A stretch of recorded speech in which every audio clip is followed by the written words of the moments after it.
देखो यार, time time की बात है। अगर देखा जाए तो ठंडियों में जब अच्छा खासा कोहरा था, बादल बिल्कुल भी नहीं थे, तब ये 800 वाट के पैनल भी इस 100 वाट के पैनल की बराबरी नहीं कर पा रहे थे। वजह सिर्फ इतनी थी कि एफिशिएंसी बिल्कुल भी नहीं थी, और किसी भी सोलर पैनल की नहीं थी, सिर्फ मेरे या और किसी के ऐसा नहीं है।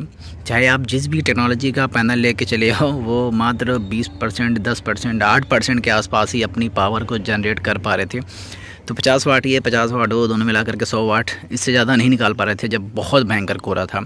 और ऐसा जो टाइम था वो मात्र 8 से 10 दिन ऐसा रहा होगा, या 20 दिन मान लेते हैं बहुत ज़्यादा। तो 20 दिन ऐसा रहा होगा जब ये बेचारे इतनी बुरी हालत में थे, जो कि इस 100 वाट के पैनल की बराबरी भी ठीक से नहीं कर पा रहे थे।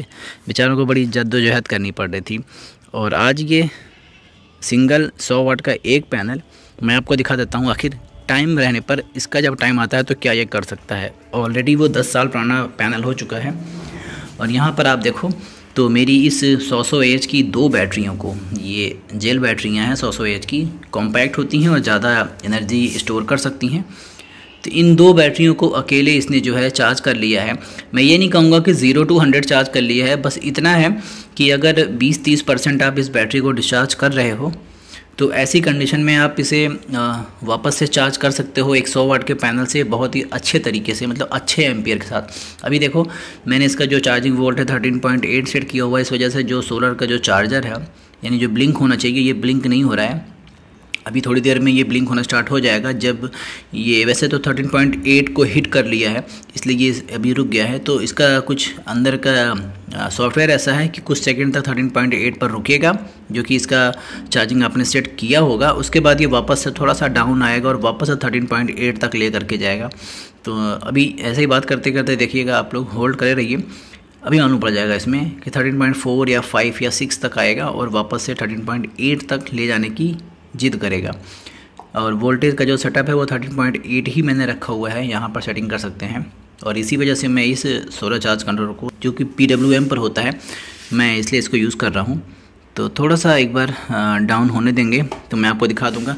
फ़िलहाल मेरा ये सेटअप अच्छे से काम कर रहा है, घर के सारे लोड उठा लेता है। हाँ, बैकअप ज़रूर कम मिलेगा, क्योंकि आपको पता है कि सीज़न ऐसा नहीं है कि मैं इसको यूज़ कर सकूं, मतलब पावर इतनी अभी रिक्वायरमेंट नहीं है।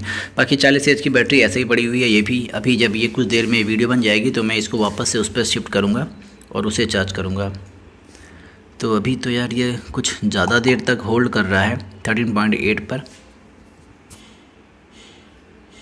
ये अजीब सा कैमरा मेरा बिहेव कर रहा है, डिस्प्ले ही पूरी चली जा रही है।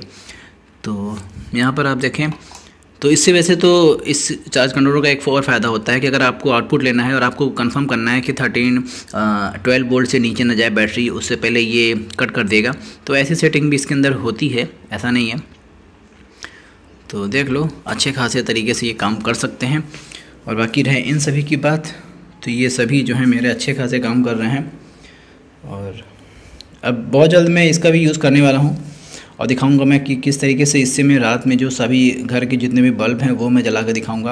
और बाहर के जो इंटीरियर के छोड़ करके बाहर के जितने भी बल्ब होंगे वो सभी ऑन करके दिखाऊंगा, क्योंकि मुझे ऐसा रखना भी है कि खुद से ये रात में ऑन हो जाए और सुबह जो होते होते ये बंद भी हो जाए। कुछ इस जगह पर रोशनी करनी है, कुछ इस जगह पर भी रोशनी करनी है। ये करीब 12 बाई 64-65 के आसपास लंबाई है इसको भी। और बाकी यहाँ पर थोड़ी बहुत रोशनी करनी है रात में, यहाँ पर भी रोशनी करनी है रात में। अभी मैं बाहर दिखा देता हूँ, मैं घर के बाहर भी। तो घर के बाहर वैसे दूसरे के घर तो नहीं दिखा सकता मैं, तो बाहर रोड पर भी मुझे रोशनी रखनी है। तो इस वजह से इन सभी चीज़ों के लिए मेरी 40 एच की बैटरी काफ़ी है। करीब 6 या 7 बल्ब लगेंगे और ये ईज़िली रात भर में चला देगा। देखो यहाँ पर वापस से बैटरी का जो वोल्टेज है वो अपने 13.8 से डाउन आया, क्योंकि इसका सॉफ्टवेयर ही ऐसा डिज़ाइन है कि वापस से नीचे आएगा और फिर से ऊपर लेके जाने की कोशिश करेगा। इस तरीके से ये बैटरी को अपने टॉप पर रखने की कोशिश करेगा, जो भी आपने यहाँ पर सेटिंग किया होगा। बस इसीलिए मुझे PWM पसंद है, और कोई वजह नहीं है कि आप इसमें सेटिंग बहुत इजीली कर सकते हो। और सब MPPTs की तरह नहीं कि बड़ी ज़्यादा कॉम्प्लिकेटेड होते हैं। बाकी ये भी एक 12 वोल्ट का इन्वर्टर है, जो कि सोलर पर है लेकिन PWM पर है। एक इन्वर्टर वहाँ पर रखा हुआ है PWM वाला, ये 24 वोल्ट का है। बाकी ये दोनों जो हैं बैटरी हमारे रखे हुए हैं इस वाले के। बॉक्स, इसके जो बॉक्स हैं वो वहाँ पर रखे हुए हैं। तो बहुत लोग पूछेंगे भाई पुराना तो नहीं है, नहीं पुराना नहीं है, नया है, बस मैन्युफैक्चरिंग डेट जो है वो पुरानी थी, यूज़ नहीं हुआ था, तो इसलिए मैंने इसको ले लिया था। तो यहाँ पर देख लो 380, 85, 83, 90 के आसपास मान लेते हैं, 400 वाट, तो इतना मिल रहा है।